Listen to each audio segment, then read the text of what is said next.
What is up guys, Albayanong Batay nyo at nagbabalik tayo para sa panibagong video reaction. At ngayon, hindi kanta o music video ng SB19 ang papanoorin natin, kundi video ito na ginawa ni Elite Exposure 2.0, no? So, ito yung documentary nila kung paano sila nagsumala hanggang sa naging popular na sila sa hindi lang sa Pilipinas kundi sa buong mundo. So, yun, shout out sa Elite Exposure 2.0. Ilalagay ko yung link sa baba para kung gusto nyong panoorin yung pinaka buong video na walang commentary.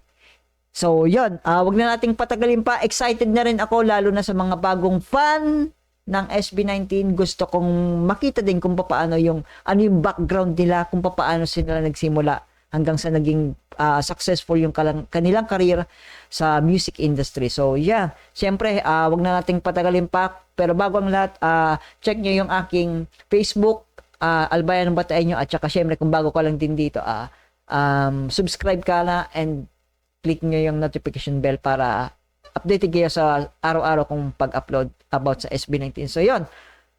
Elite Exposure, thank you sa video. Ilalagay ko yung link. Let's go.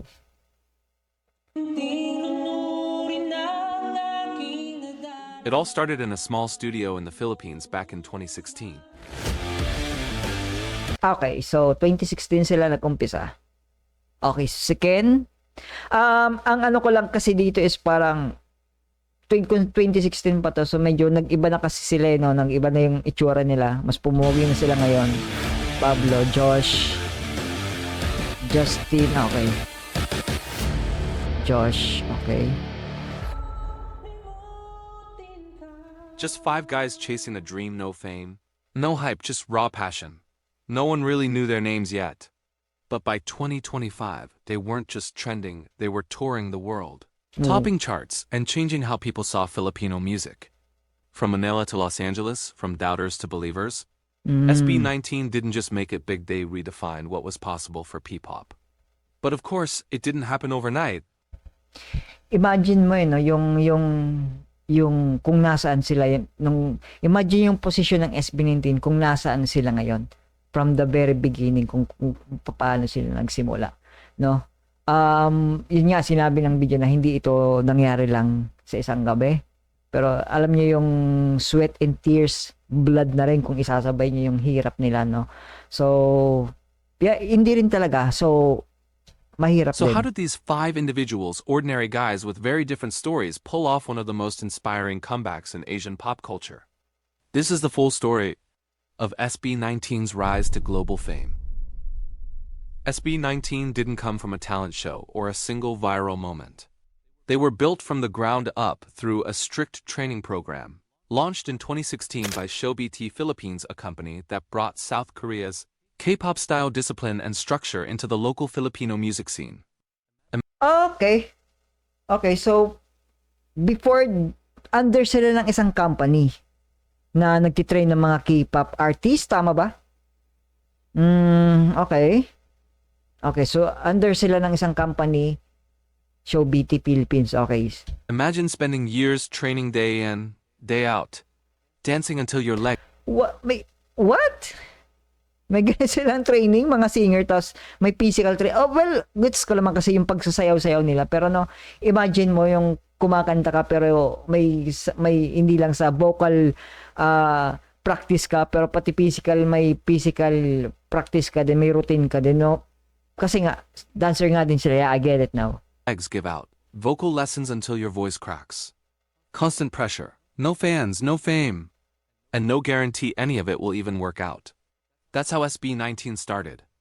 The group's made up of five guys, each one completely different, but somehow they just click. Pogi na There's yun. Josh confident, sharp, Josh, and okay. always cool with his delivery as the rapper. Pablo, Rapper. Okay, so si Josh yung rapper. the leader and main songwriter. He's the emotion. Okay, gets ko na kung bakit ganon ang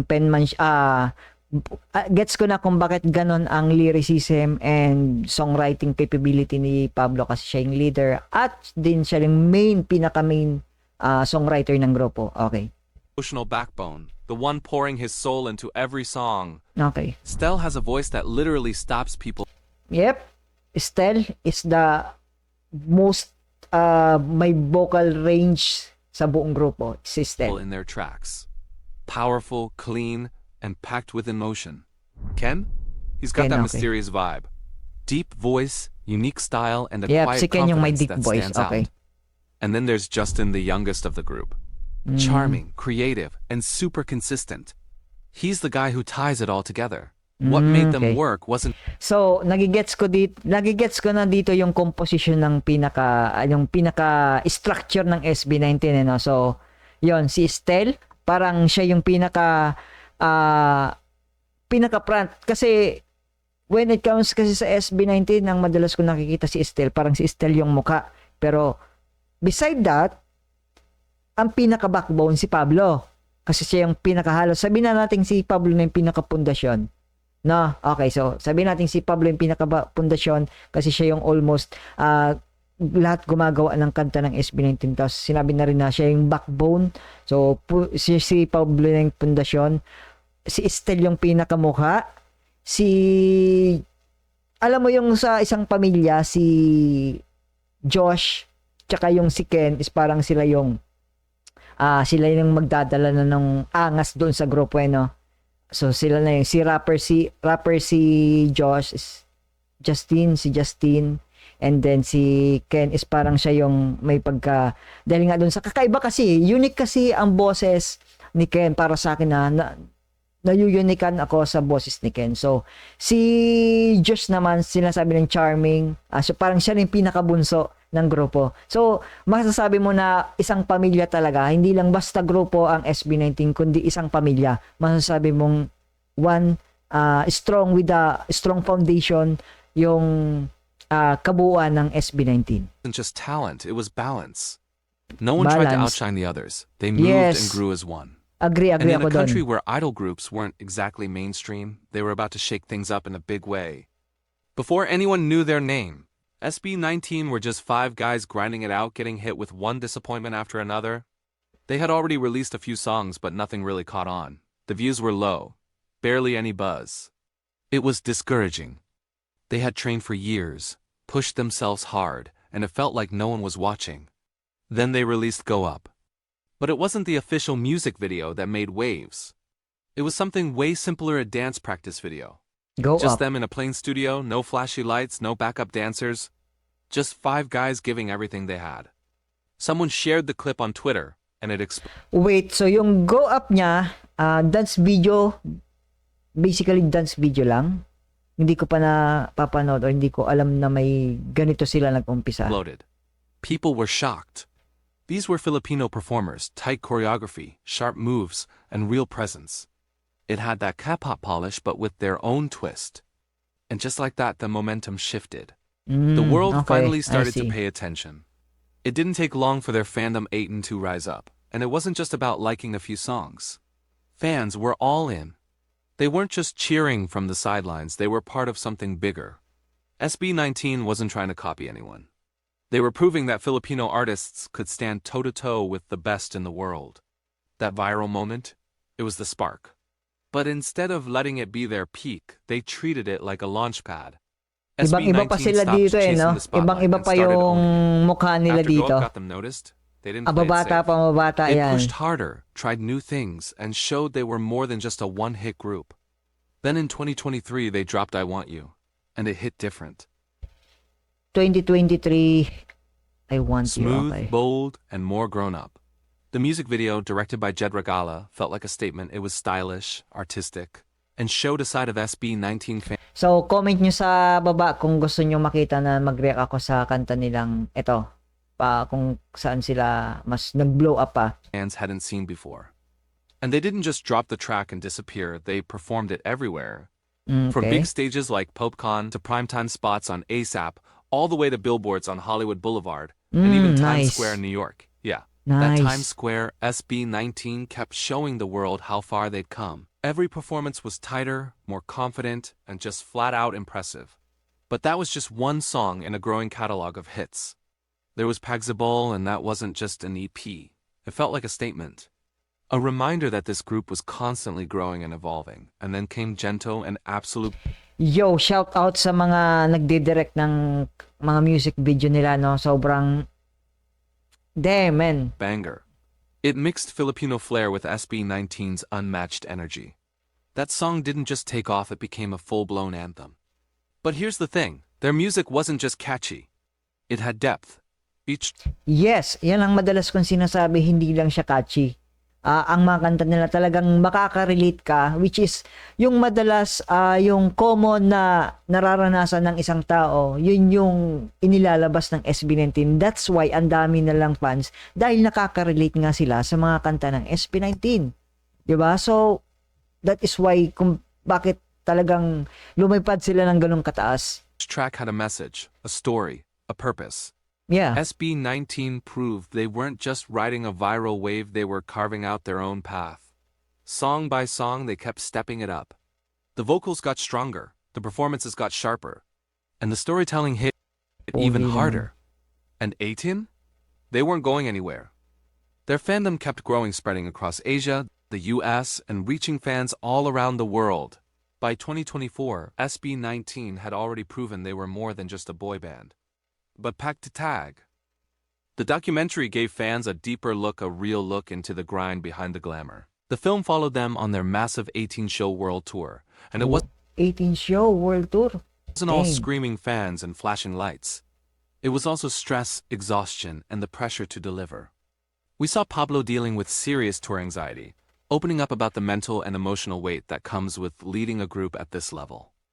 Yeah, masasabi natin na nagkakaroon talaga ng umaabot talaga sa ganun yung time yung mga sikat na mga celebrity din gaya nila celebrity, mga music icon na magkakaroon talaga ng anxiety na kasi parang it's like means yun sa isang kanta ni Pablo na parang nasa isang kahon na lang siya kumbaga doon na lang siya nasa isang kahon, so parang syempre ma-stress ka rin kasi magkakaroon kayang stress na rin talaga niyan Tsaka 'di ba marami na tayong kilala na nasa music industry and then sa movie industry, mga artista na talagang mas pinili nilang i-ending yung kanilang buhay dahil nga yung sobrang kasikatan na. So syempre sana malabanan pa rin ng SB19 yung ganung kung sakali man na magkaroon sila ng ganung sitwasyon. There were creative clashes, late-night rehearsals, and even heartbreaking concert cancellations moments that reminded us they're human Yes. too. Yes. But it was also a story of resilience and teamwork.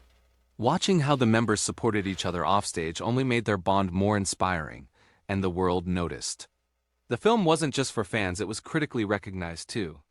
It was officially selected for the 2025 Osaka Asian Film Festival, putting a Whoa. spotlight not just on SB19, but on the rise of P-pop as a global movement. P-pop. Now, yes. what really sets SB19 apart isn't just the music, it's the people behind it. Each member brings something uniquely powerful to the table. Pablo, the leader, is the emotional backbone of the group. Mhm. He's not just calling the shots, he's also writing, producing, and holding the team together when the pressure gets overwhelming. He's opened up about battling stage fright, especially during big tours, but somehow, he still manages to lead with heart and vision. Then there's Josh, the vocal powerhouse. Mhm. His voice cuts through Josh. every track like lightning. Whether it's a ballad or a dance anthem, Josh has this raw edge that just grabs your attention. Stell is the group's May ba si Josh solo album o solo songs? Pero alam ko kasi magre-react ako sa isang kanta ni Josh na naging controversial sa rap sa hip hop industry, no. So magkakaroon ako kasi nagkaroon siya ng something bangayan sa Facebook noong nakaraan. So mag-reviewin ko 'yon. Magkakaroon ako ng video reaction sa kanta ni Josh sa susunod na araw. So 'yun. Meron pa ba siyang ibang kanta or ibang solo songs or albums kung meron man? So comment nyo sa baba. lead dancer and their visual king. But he's more than just charisma, his stage presence is magnetic. He commands attention with every move, and you can tell he lives and breathes performance. Yes, Ken, on the other hand, brings swagger and energy. He's not the loudest in interviews, but on stage, He becomes the unofficial hype man, riling up crowds with his rap lines and slick movements. And finally, Justin, the group's main rapper and one of the Justin. sharpest creative minds. So, main rapper, pero sa tingin ko kasi lahat sila marunong magaling mag-rap eh. So, hindi mo naman sabing may kanya-kanya, although may kanya-kanya silang unique style, pero kung kaya ng isa, kaya din ng isa. So, marami, kumbaga talagang versatile sila. Pwede silang mag-switch ng kung sino yung gagawa ng rap, sino yung gagawa ng beat, sino yung gagawa ng melody, parang gano'n. Kumbaga talagang, ano na sila,